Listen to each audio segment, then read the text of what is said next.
Halo Sobat ID Clear, kembali lagi di podcast ID Clearcast bersama saya Jonathan Tamrin sebagai host.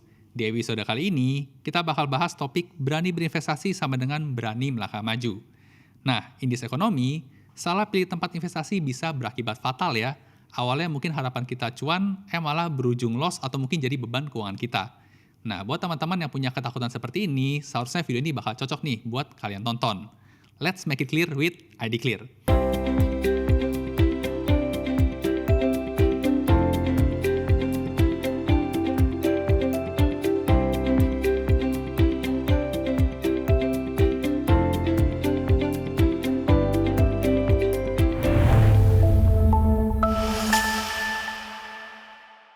Nah, di sebelah kita ada narasumber kita ya, Pak Bayu dari SIPF. Halo Pak Bayu. Ya, terima kasih Pak Jonathan udah diundang ke podcast ini. Perkenalkan saya Bayu Priguna. Saya berasal dari Indonesia Securities Investor Protection Fund, yaitu lembaga penyelenggara dana perlindungan pemodal yang memperoleh izin usaha dari OJK untuk menyelenggarakan kegiatan perlindungan di pasar modal Indonesia. Jadi kami satu-satunya saat ini perusahaan yang mendapatkan izin usaha tersebut dari OJK dan sudah lebih dari 10 tahun kami beroperasi untuk melindungi investor di pasar modal Indonesia. Oke, terima kasih Pak Bayu. Oke, untuk pertanyaannya mungkin di investor di Indonesia kan sekarang ini jumlahnya makin lama makin bertambah ya. Lalu kemudian dari segi lokasi geografis juga makin meluas nih. Nah, kira-kira seperti apa sih case yang pernah terjadi terkait dengan perlindungan aset investor? Ya, oke. Terima kasih. Ini pertanyaannya bagus sekali gitu. Jadi kalau kita berbicara tentang case terhadap perlindungan aset investor, memang ada beberapa tools ya yang bisa ada pengaduan investor. Itu salah satunya ke lembaga kami, yaitu ke Indonesia SIPF. Yang tentunya pengaduan tersebut akan kami teruskan juga ke regulator, dalam hal ini Otoritas Jasa Keuangan. Nah, dari berbagai macam pengaduan yang kami terima, itu setidaknya ada beberapa case yang sering menjadi perhatian, yaitu yang pertama adalah adanya keluhan dari investor di pasar modal, yaitu mereka tidak pernah melakukan suatu transaksi atas sahamnya, tetapi terjadi suatu transaksi. Nah, itu kemudian akan menjadi dispute antara nasabah, dalam hal ini investor, dengan perusahaan tempat mereka bertransaksi. Nah, biasanya itu nanti akan dilakukan penyelidikan oleh Otoritas Jasa Keuangan, akan dilihat apakah memang itu terjadi atas kelalaian nasabah atau investor itu sendiri, atau memang ada kelalaian dari perusahaannya. Perusahaan dalam hal ini tentunya kita sebagian besar kalau investor retail itu di perusahaan sekuritas. Nah, jika memang itu kesalahan dari perusahaan sekuritas, maka nanti OJK sebagai regulator akan memerintahkan perusahaan sekuritas untuk memberikan suatu ganti rugi ya kepada nasabah atau investor jika memang ada. Tapi jika kesalahannya dari investor itu sendiri, kita ingat ya, sekarang investor itu kita harus menjaga, kita punya login ya, kita punya password itu harus dijaga. Jika kesalahannya dari investor, tentunya itu tidak menjadi tanggung jawab dari perusahaan sekuritas atau perusahaan tempat mereka bertransaksi. Nah, itu yang paling sering kita terima pengaduan ya, yang kita teruskan ke Otoritas Jasa Keuangan. Oke, kalau dari pengalaman case yang pernah ada sebelumnya gitu ya, sebagian banyak itu kesalahannya biasa dari nasabahnya atau dari sekuritasnya gitu ya? Sebagian besar itu memang dari nasabahnya sebetulnya. Jadi memang patut menjadi perhatian juga bagi para penonton podcast ini. Jadi memang kita harus senantiasa menjaga, terutama kita di era digital ini, kita punya login, kita punya password, user ID, password itu jangan di-share ke pihak manapun gitu. Jadi kadang kita merasa tidak pernah ada transaksi, tetapi ada transaksi itu ternyata dilakukan oleh pihak lain yang mengetahui ya login kita dan juga password kita gitu. Jadi memang kita yang harus memproteksi kita punya suatu akses terhadap akun investasi kita. Oke, mungkin karena memang biasanya sekuritas juga sudah punya sistem ya, yang sudah setiap hari juga dilakukan. Jadi mungkin kalau kesalahan bisa dicek dulu nih ke diri sendiri apakah sempat melakukan kesalahan yang tersebut gitu ya. Salah satunya tadi menyebarkan informasi pribadi. Nah, terkait dengan misinformasi yang paling berbahaya dan paling sering bikin masyarakat salah pilih tempat investasi itu apa sih Pak biasanya? Oke, ya, jadi ini suatu perspektif juga di masyarakat gitu ya. Jadi memang terutama masyarakat generasi muda itu ingin sekali mendapatkan suatu keuntungan dari aktivitas investasi. Kita tentu mengenal adanya kalangan muda itu ingin kapan nih kita dapat 100 juta pertama, kapan kita dapat 1 miliar pertama, bahkan lebih gitu. Nah, itu biasanya akan kita melihat ada suatu bandwagon effect ya. Jadi efek ikut-ikutan gitu. Jadi, orang-orang pada invest ke sini gitu, orang-orang pada invest ke situ, kita ikut gitu. Padahal kita tidak melihat terlebih dahulu apakah itu memang suatu mekanisme investasi yang relatif aman atau mungkin memang bisa menghasilkan suatu return yang besar, tapi resikonya juga kita harus accept itu yang sangat tinggi. Nah, itu yang memang harus kita tanamkan kepada generasi muda terutama, bahwa memang kita investasi itu kita harus jelas kita punya tujuan investasi itu sendiri apa gitu. Apakah untuk kebutuhannya jangka pendek, jangka menengah, atau jangka panjang. Setelah itu baru kita bisa menyesuaikan ya dengan instrumen investasi apa atau langkah-langkah apa yang kita lakukan ke depannya. Oke, berarti memang dari fenomena yang ada itu kebanyakan masyarakat mulai investasi karena banyak dengar-dengar gitu ya. Jadi mungkin ada orang-orang yang, kayak teman-teman saya banyak ikut investasi ini, saya ikutan coba. Terus ternyata tanpa mengecek di belakangnya secara legal dan sebagainya, akhirnya terjebak investasi bodong gitu ya. Nah mungkin kalau orang yang mulai investasi itu, hal paling basic tuh apa sih yang mereka itu wajib cek biar nggak terjebak investasi yang red flag? Oke, nah ini memang di sini peran dari regulator kita sadari sangat penting ya. Jadi regulator kita di industri jasa keuangan, kita tahu ada otoritas jasa keuangan, itu selalu menekankan pada dua aspek ya. Kita biasa 2L, yaitu legal dan juga logis gitu. Nah, yang pertama harus dicek oleh investor ataupun calon investor, yaitu dari aspek legal. Nah, legal nggak untuk investasi itu?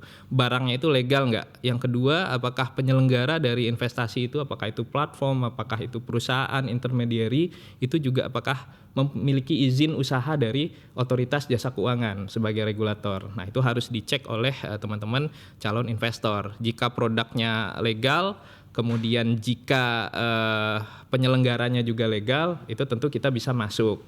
Nah, tapi jika dia tidak legal, tentu kita harus berpikir dua kali gitu. Apakah kita akan masuk kepada area yang tidak ada perlindungan hukumnya?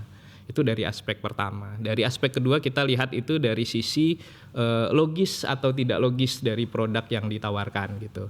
Nah, kita mengacu pada logis, kita tentunya harus tahu ya, punya dasar-dasar fundamen yang cukup umum gitu ketika kita berinvestasi. Sebetulnya imbal hasil yang wajar bagi investasi itu berapa? Tentu kita tahu ada beberapa indikator ya. Misalnya tingkat suku bunga deposito gitu, atau mungkin tingkat kenaikan harga emas dan lain-lain instrumen yang kita anggap relatif aman. Nah, instrumen investasi sejauh apa bedanya dari instrumen-instrumen yang kita anggap relatif aman tersebut gitu. Jika range-nya terlalu jauh, itu mungkin sudah termasuk tidak logis. Tapi jika range-nya mungkin masih dekat gitu ya, contohnya tentu kita tahu ada IHSG ya, ada saham gitu, dia masih masuk return per tahunnya ya sesuai dengan kenaikan IHSG atau punya indeks tertentu, itu tentunya bisa masuk pilihan dalam kita berinvestasi gitu. Dalam artian itu logis untuk kita lakukan. Gitu sih yang kita tanamkan kepada investor dan calon investor. Oke, terkait dengan legal dan logis ya. Untuk logis tadi mungkin udah cukup jelas ya. Bandingannya kita bisa perbandingan dengan deposito, mungkin ada obligasi juga, dan return saham secara umum. Nah, untuk yang legal tadi mungkin bisa kasih contoh nggak Pak terkait harusnya kita ngeceknya ada siapa nih di belakangnya, atau mungkin kita ngeceknya lewat mana, website kah, aplikasinya, gimana biar nggak terjebak? Oke, jadi ada beberapa cara untuk melihat ya. Tentunya yang terutama karena industri jasa keuangan ini ada regulatornya, kita bisa cek para pelaku industri itu di website dari otoritas jasa keuangan. Nah, khusus untuk pelaku industri jasa keuangan di ruang lingkup pasar modal, kita ada namanya Self Regulatory Organization ya, ada SRO di situ, di mana itu ada Bursa Efek Indonesia, kemudian atau biasa dikenal IDX, ada juga ID Clear ya, Clearing Penjaminan Efek Indonesia, dan juga Kustodian Sentral Efek Indonesia atau KSEI. Nah, biasanya penyelenggara dari produk-produk investasi itu dia bisa merupakan anggota bursa, dalam artian itu bisa dicek di websitenya IDX. juga biasanya dia merupakan anggota clearing di KPEI ya. Jadi dia merupakan anggota clearing dan juga terakhir dia juga merupakan pengguna jasa dari KSEI. Nah, itu tentu bisa di cross check tuh. Tentunya dia akan ada di websitenya IDX, ada di website ID Clear dan juga ada di websitenya KSEI. Nah, sebagai tambahan, kita juga di Indonesia SIPF itu punya daftar anggota. Jadi di Indonesia SIPF punya website, itu juga tentunya bisa dilihat anggota yang merupakan peserta perlindungan dari dana pelindungan pemodal yang kami kelola. Oke, berarti cukup banyak ya cara untuk ngeceknya gitu ya. Asal kita betul. rajin, kita sebagai investor harusnya ketika menemukan suatu peluang investasi, kita perlu ngecek dulu gitu ya. Salah satunya legalnya itu tadi lewat websitenya bisa SRO gitu ya. Lalu kemudian kita bisa cek ke OJK juga apakah di backing oleh OJK.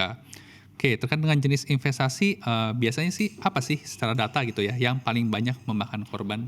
Oke, nah ini kita juga sekaligus memberikan informasi kepada masyarakat. Jadi sebetulnya regulator dalam hal ini OJK dan juga bekerja sama dengan pemangku kepentingan lain, terutama dari pemerintah, ada kepolisian, kejaksaan, dan juga beberapa lembaga lain itu punya namanya Satgas Pasti ya. Nah, itu semacam perlindungan kepada masyarakat. Nah, di situ bisa kita lihat aduan-aduan yang ada terkait investasi yang dianggap bodong ya atau investasi fiktif gitu. Setidaknya ada dua yang paling marak di Indonesia pada saat ini. Yang pertama itu adalah skema Ponzi.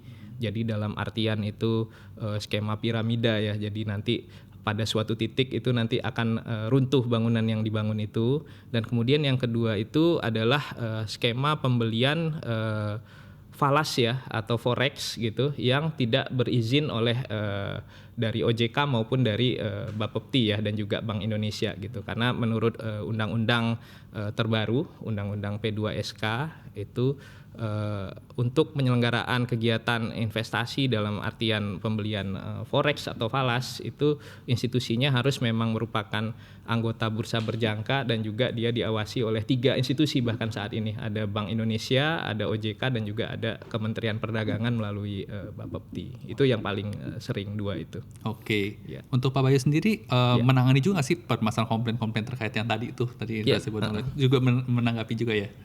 Tentunya ada beberapa yang masuk ke kami ke Indonesia SIPF, tapi tentunya kami berikan penjelasan ya karena memang kalau produk investasi di luar dari yang ada di pasar modal saat ini tentunya belum masuk ke dalam cakupan perlindungan dari Indonesia SIPF gitu. Oke, diberikan edukasi kembali ya cakupan dari SIPF itu sampai semana gitu ya.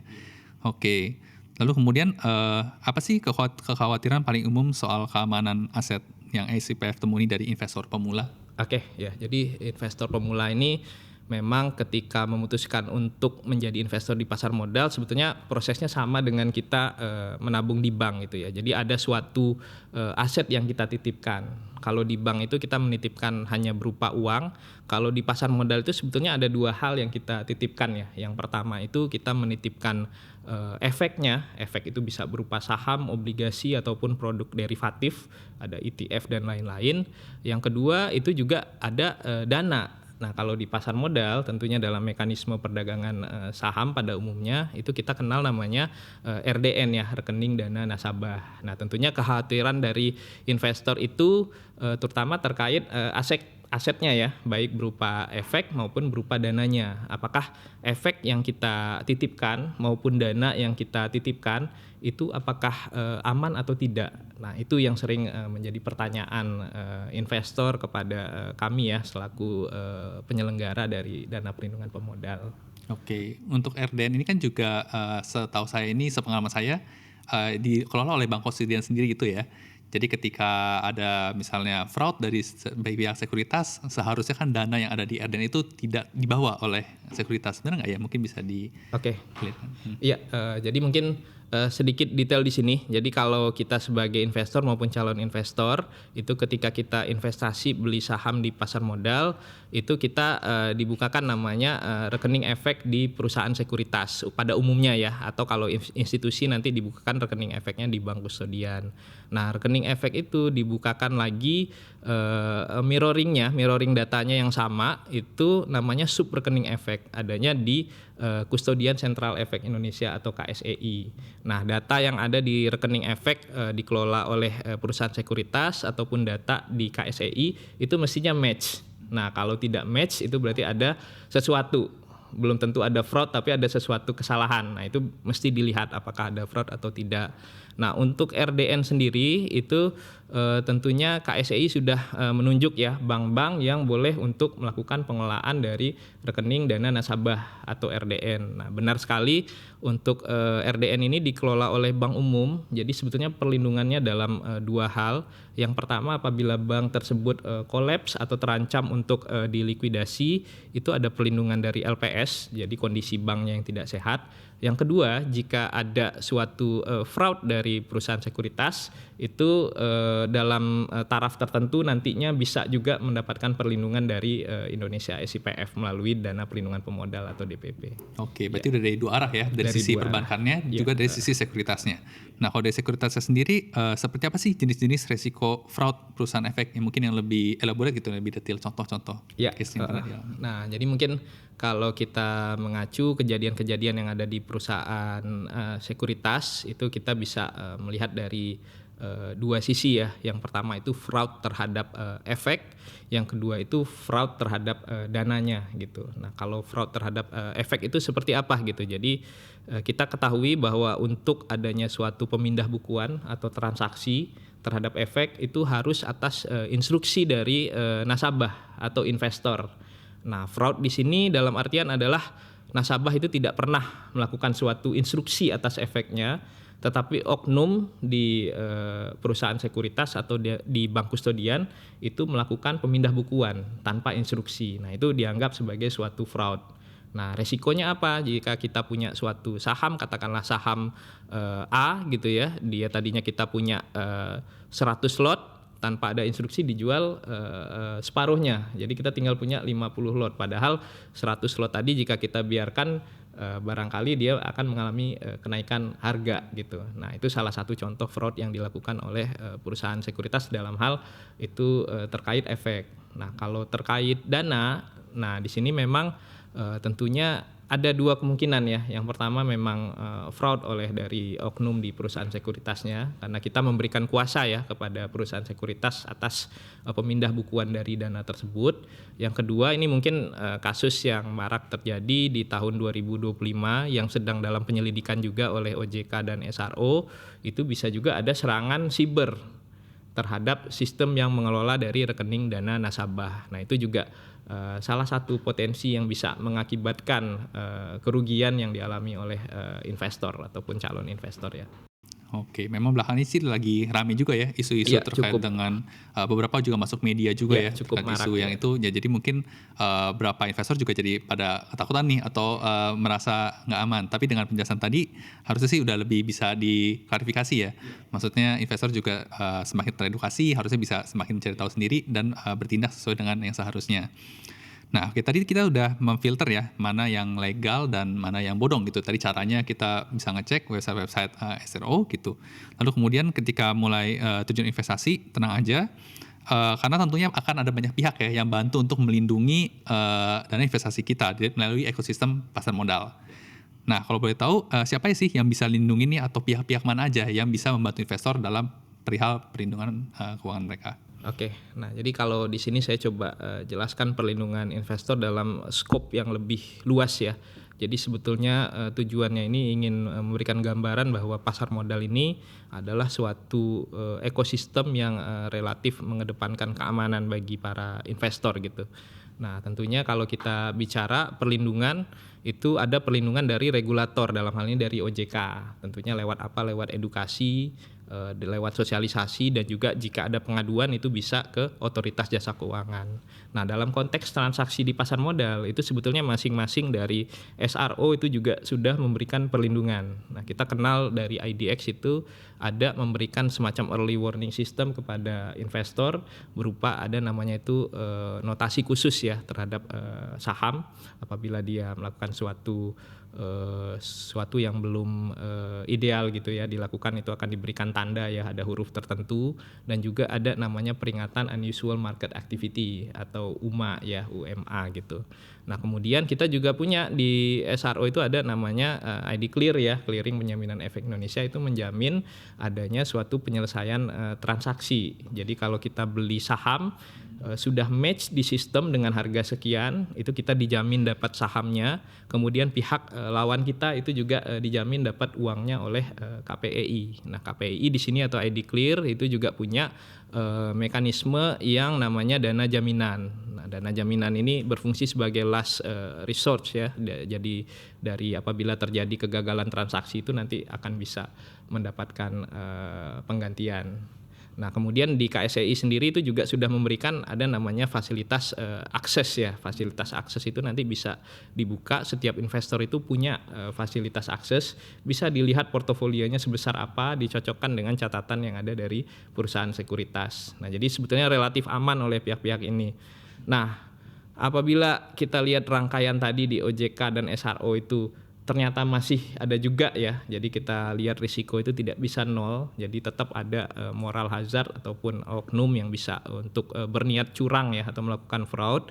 Itu nanti terakhir ada juga perlindungan oleh Indonesia SIPF, jadi dalam artian untuk aset-aset yang memang sudah disimpan tapi tetap terjadi fraud dan perusahaan sekuritas atau bank kustodiannya tidak sanggup lagi untuk melakukan penggantian, maka OJK bisa memerintahkan Indonesia SIPF untuk melakukan ganti rugi dengan taraf tertentu gitu ya, dengan batasan-batasan tertentu.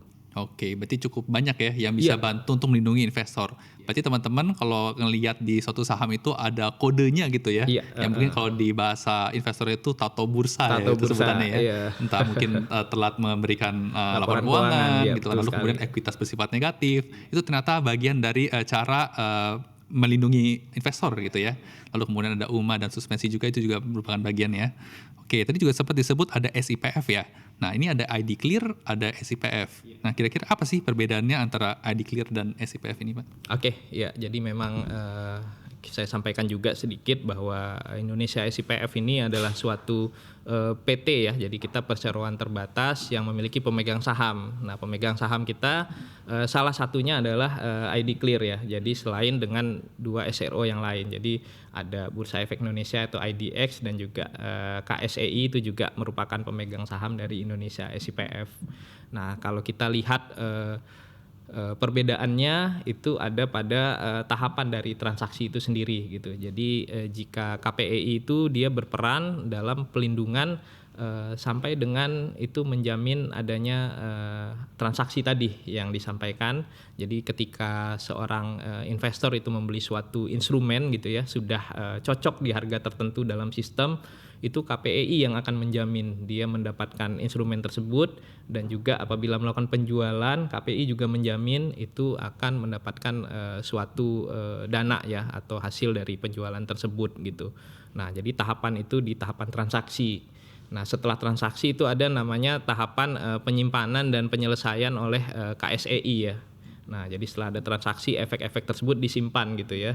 Nah di dalam penyimpanan ini ada potensi fraud yang bisa dilakukan oleh oknum tentunya ya, dari kita tidak mengharapkan itu terjadi dari perusahaan sekuritas atau bank kustodian.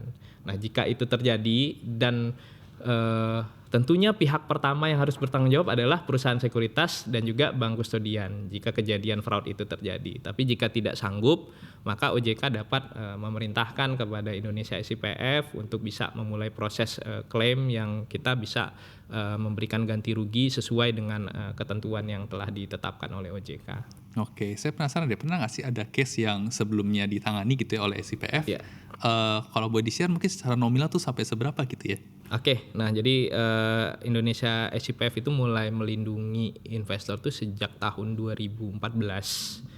Jadi kalau kita bicara case itu sebetulnya case yang ada itu sebelum tahun 2014. Nah jadi kalau kita mungkin flashback sedikit, kalau teman-teman investor bisa lihat beberapa case ya, ada Sarijaya, ada case-nya Antaboga.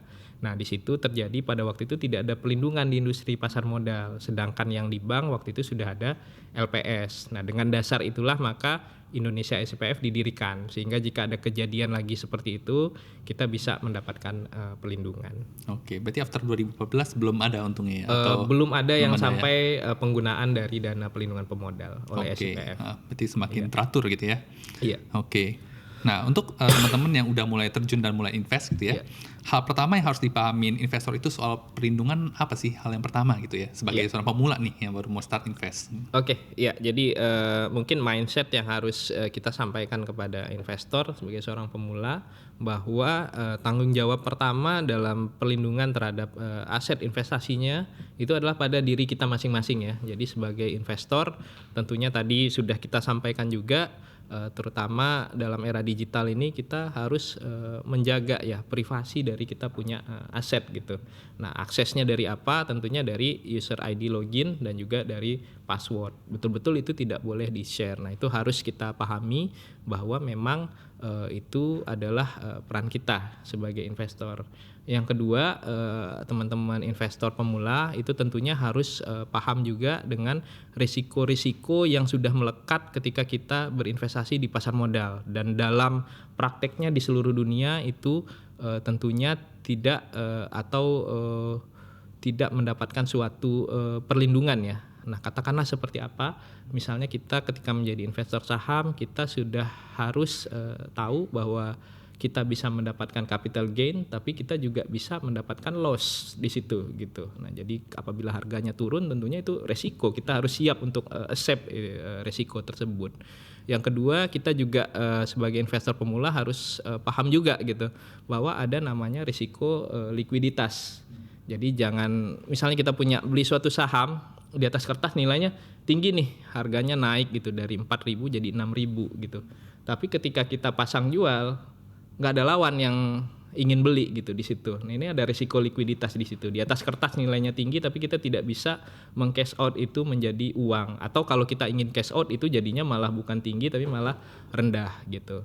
Nah, yang ketiga itu juga ada risiko terutama bagi investor yang instrumennya kita coba beda ya. Jadi ada kalau efek bersifat utang gitu ya. Jadi kalau kita beli suatu obligasi itu ada juga risiko dia gagal bayar atas kuponnya. Jadi kalau obligasi itu biasanya menjanjikan kupon setiap periode waktu tertentu, tapi bisa jadi dia gagal membayar kupon tersebut. Atau bahkan gagal bayar pokoknya gitu. Jadi sudah jatuh tempo pokoknya sekian tahun, tapi efek bersifat utang tersebut dia tidak bisa mengembalikan pokok yang ada yang sudah kita tanamkan di situ. Okay. Kuponnya mungkin tidak masalah gitu, jadi kita udah dapat terus kupon, pas jatuh tempo, pokoknya belum bisa. Akhirnya terpaksa kita kembali lagi risiko likuiditas lagi gitu. Jadi biasanya itu di restructure gitu ya. Jadi kita akan untuk horizon waktu yang lebih lama. Nah, resiko-resiko itu di belahan dunia manapun, di pasar modal manapun, tentu dianggap sebagai suatu market risk yang memang melekat pada diri investor gitu ya. Jadi itu harus disadari oleh teman-teman investor pemula gitu. Jangan sampai kita sudah masuk ke pasar modal tapi tidak menyadari adanya resiko-resiko tersebut. Oke, mungkin sebelum episodenya kita tutup, ada closing statement dulu mungkin dari Pak Bayu. Ya, terima kasih Pak Jonathan. Jadi untuk pesan kami ya dari Indonesia SIPF kepada investor dan calon investor terutama generasi muda. Jadi jangan takut untuk investasi di pasar modal Indonesia. Kami menyediakan berbagai macam produk yang menarik yang itu sudah legal diawasi oleh OJK dan juga dengan berbagai macam rangkaian perlindungan yang telah ditetapkan gitu. Dan sebagai salah satu perlindungan terakhir itu kami menyediakan namanya dana perlindungan pemodal yang dikelola oleh Indonesia SIPF yang dapat memberikan ganti rugi apabila terjadi kejadian kehilangan aset investor sampai dengan 200 juta per investor. Nah, itu yang ingin kami sampaikan. Kami harapkan teman-teman investor maupun calon investor memiliki rasa aman dan nyaman dalam berinvestasi di pasar modal Indonesia. Oke, jadi kalau saya coba simpulin ya, apa yang bisa kita tangkap dari episode kali ini, kita sebagai investor, khususnya pemula, tentu punya rasa takut ya untuk mulai investasi. Tapi ternyata kita sudah tahu faktanya juga nih, ada pihak-pihak di belakang yang membantu untuk mengamankan dana kita. Salah satunya ada SIPF. Nah, lalu kemudian untuk teman-teman, jadi yang penting jangan sampai salah pilih instrumen investasi gitu ya. Karena di sini yang lagi marak itu investasi bodong, gimana cara kita bisa ngeceknya bodong atau enggak, tadi sudah jelaskan dengan lengkap juga ya oleh Pak Bayu.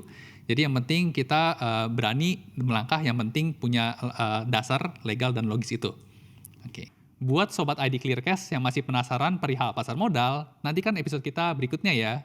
Cost with ID Clear Cash, we make it clear with ID Clear.